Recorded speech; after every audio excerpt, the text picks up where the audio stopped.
Well, hello, and welcome to another episode of the 1% Better podcast with your host, Josh Williams. And yeah, I'm coming back at you again in the studio, which happens to be a basement.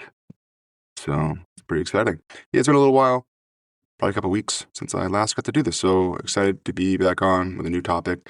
And today is just a common topic of pain, aches, pains, what to do, how to get around them, understanding the purpose of course, strength training and all of this.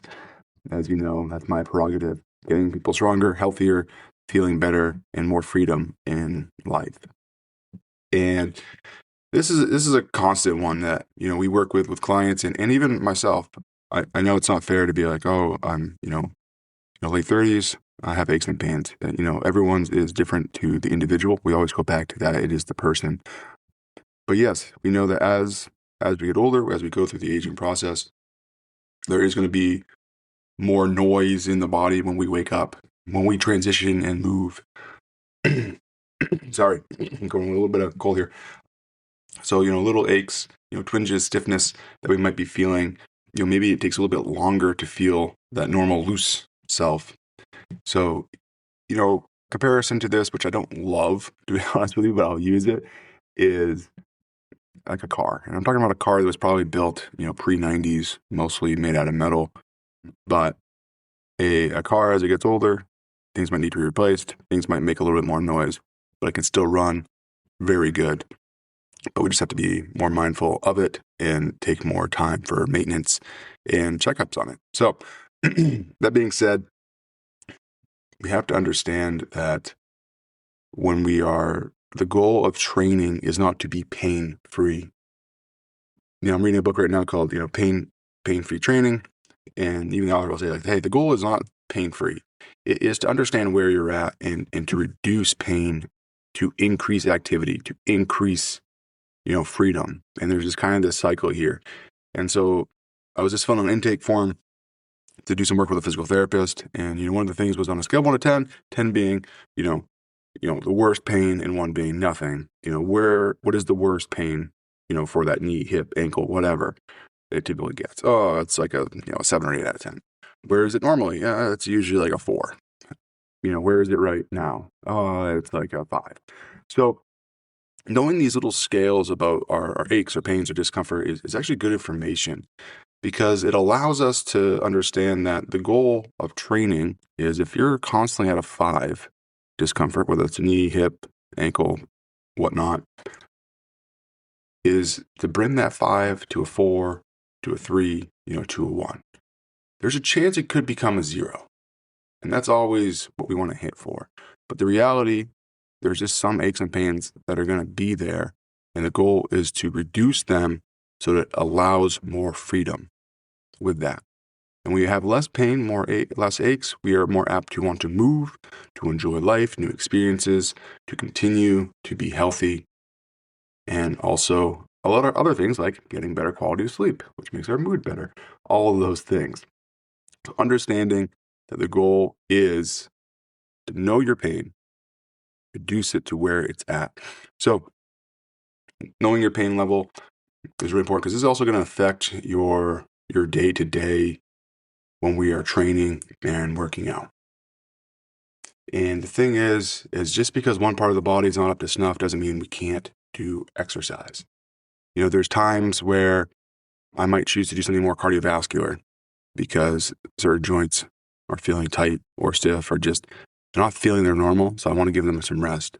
Recently I was doing some lower back issues and working on, and, changing my training routine. Can't go as heavy, reducing the volume that I do lower body. I'll still do some, but I'll focus more upper body, back supported, standing, things that don't require as much transition, while again, working some mobility as well on that. So adjusting the plan. And that's the big thing of knowing your body, but then also that the coach knowing your body and making those adjustments for you, so that we're still getting stronger, we're still progressing, but we're just letting some other areas rest. And so that is important to know, like, hey, maybe you had a shoulder injury, you started working out, it went from like constantly being a 5 down to a 3, but now over months, it's starting to be like, oh, the base is getting closer to like a 4 again.